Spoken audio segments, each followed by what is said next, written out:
L'immobilier reste un pilier important de création de richesse, tout le monde le sait.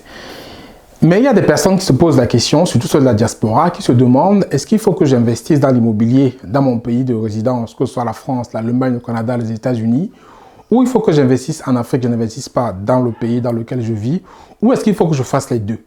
Les questions souvent turlupinent certaines personnes et je vais essayer d'apporter des éléments de réponse se basant sur mon cas personnel dans la vidéo qui va suivre après le jingle.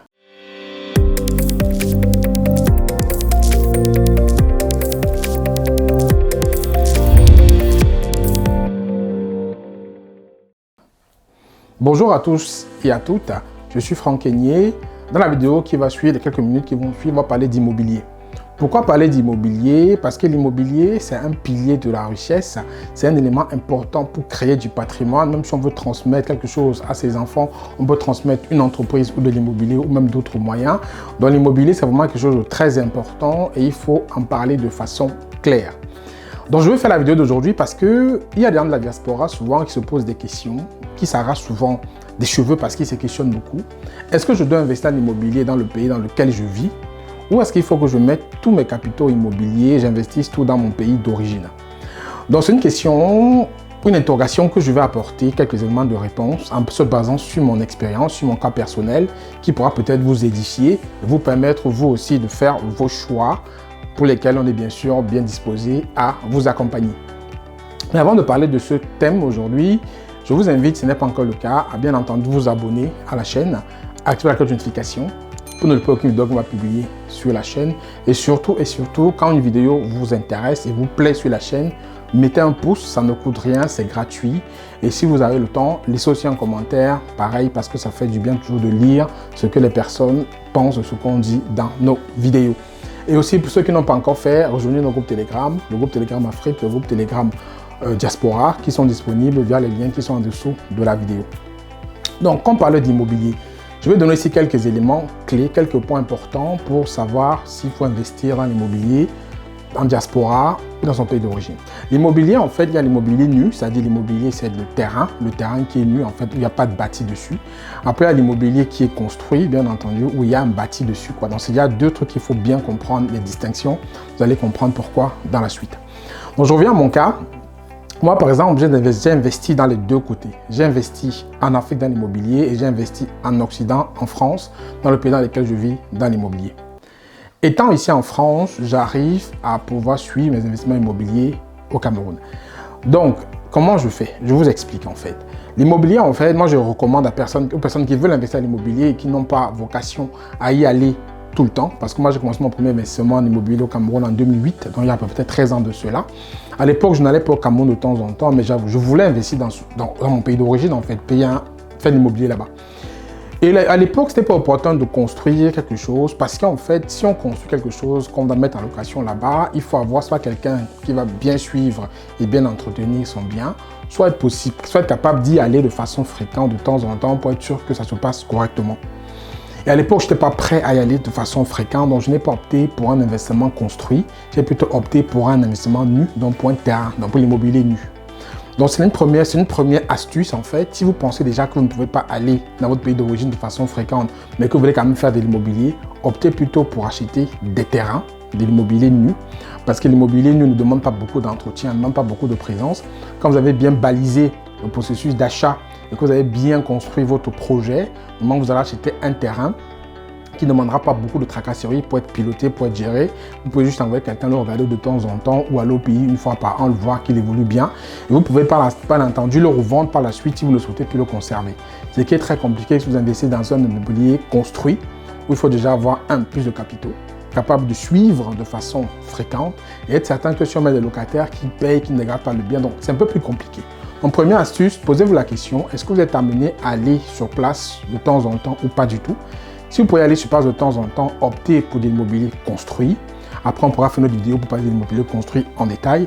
Mais si vous pensez aller de façon moins fréquente, faites comme moi quand j'ai commencé, en investissement sur des terrains nus que vous pourrez revaloriser plus tard ou peut-être exploiter par la suite. Parlant pour le cas de la France ici, nous on a investi en fait dans des biens qui nous permettent de pouvoir les gérer sans grande tracasserie. Donc je ferai une vidéo Par la suite, dans la semaine, je parlerai de cette astuce-là. Donc, c'est une astuce, en fait, où on a 3 biens. On a 3 biens comme ça, en Île-de-France.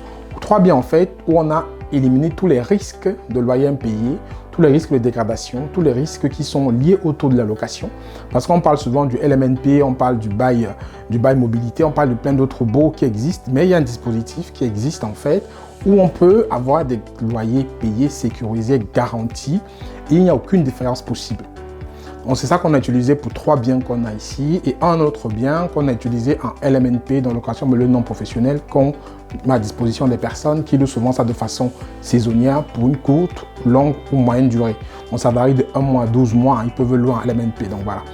On voit un peu comment on fait. Donc ça veut dire que pour ce qui est ici, on investit dans les deux côtés, j'ai investi autant en France, dans mon pays d'origine où j'ai investi en fait, parce que derrière, on peut transmettre aussi ce patrimoine à ses enfants. Comme j'ai dit, l'immobilier, c'est un pilier de création de richesse.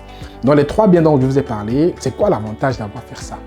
C'est en fait 3 biens qui sont, comme j'ai dit, garantis, financés, garantie de loyer, donc il n'y a pas de risque de défaillance de loyer.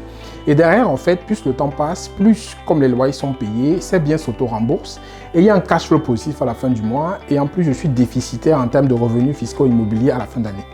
Donc, c'est hyper méga top en fait. Et derrière, c'est un truc qui permet d'acquérir un appartement sans rien dépenser. Parce que derrière, comme les loyers s'auto-remboursent, vous n'avez pas besoin d'en mettre de l'argent pour pouvoir payer le crédit, la rente, ce que vous payez mensuellement.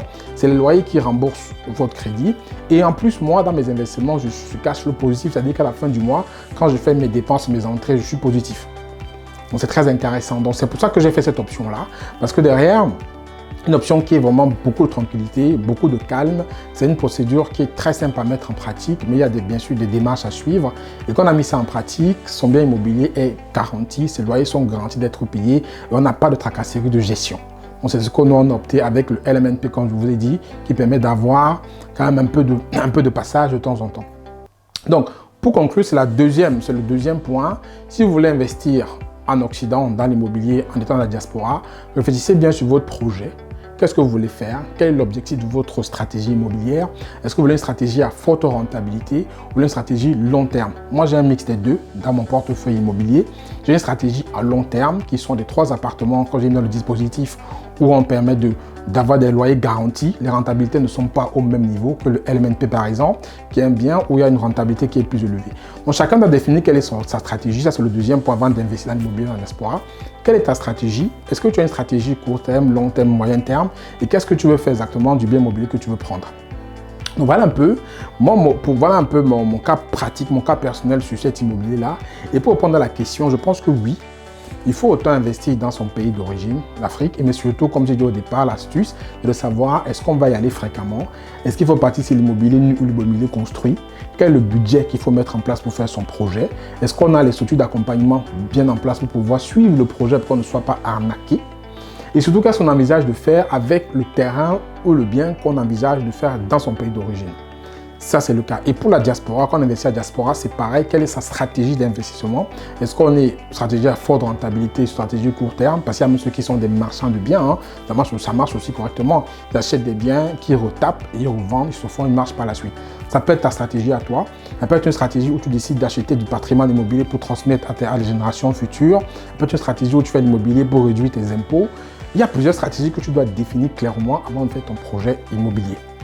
Donc, que tu as de la diaspora et que tu te poses la question, investir dans l'immobilier en Afrique ou là où tu vis, moi, je te recommanderais de faire les deux parce que les deux sont très rentables, très intéressants et tu peux autant bâtir de la richesse en faisant de ces deux façons-là parce que tu fasses de la richesse en Afrique ou la richesse sur le continent européen, tu peux bien entendu les transmettre à ta future génération et tu peux bien entendu aussi augmenter ton niveau de richesse avec ces biens-là.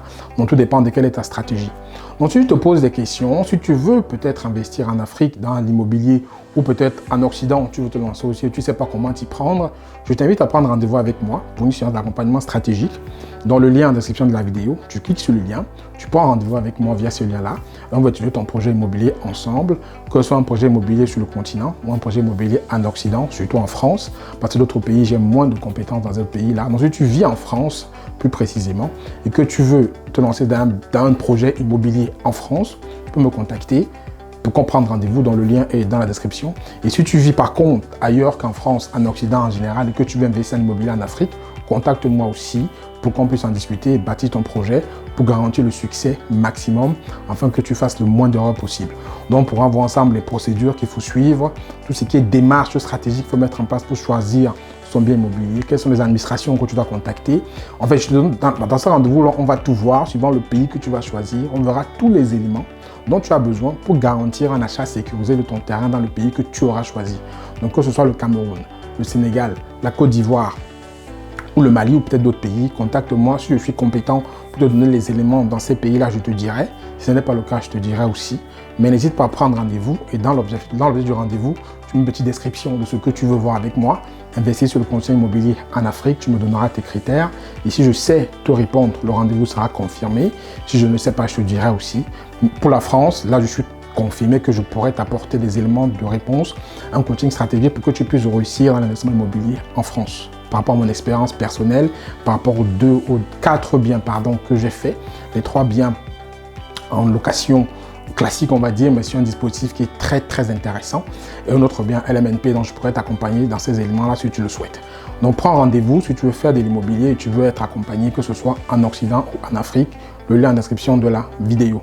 Donc là, je vais le partager avec toi aujourd'hui, c'est-à-dire quand tu es de la diaspora et que tu investis à l'immobilier, que tu le fasses en Afrique ou en Occident, c'est intéressant, les deux côtés sont rentables. Ne te pose pas les questions, ne fais pas un choix, parce que si tu le sens chez toi, dans les deux côtés, tu peux te sentir chez toi autant en France qu'au Cameroun, hein, donc peu importe, il n'y a pas d'exclusivité. Donc ne mets pas tes yeux dans le même panier, diversifie ton portefeuille en investissant dans les deux endroits. Voilà ce que je vais partager avec toi aujourd'hui dans la vidéo. Parlant d'immobilier, si elle t'a plu, je t'invite à laisser un commentaire, mettre un pouce, dis-moi ce que tu en penses. Est-ce que tu vis en diaspora et tu penses investir que dans ton pays d'origine? Et pourquoi tu ne veux pas investir en Afrique? Qu'est-ce qui t'empêche de le faire? Et si tu vis en Afrique, peut-être tu veux investir en diaspora, on ne sait jamais. Il y a des personnes qui vivent en Afrique qui vont investir ici en Occident. Il y en a qui ont les moyens de le faire. Tu peux aussi le mettre en commentaire, peu importe. Donc, quel que soit ce que tu penses de l'immobilier, diaspora ou en Afrique, je suis intéressé de lire ton commentaire. On peut se retrouver là-bas pour échanger sur les débats, sur ce que j'ai dit aussi ici. Dis-moi ce que tu en penses et on peut en parler. Et bien entendu, si tu veux être accompagné, tu prends un rendez-vous et on peut en discuter en one-to-one via cet accompagnement stratégique. Mais avant de partir, je t'invite, si ce n'est pas encore le cas, à t'abonner à la chaîne, activer la cloche de notification, partager la vidéo au plus grand nombre de personnes, t'abonner à la chaîne et surtout, laisser un pouce si tu as aimé. On se dit à très bientôt dans une prochaine vidéo. Prends soin de toi. Ciao, ciao.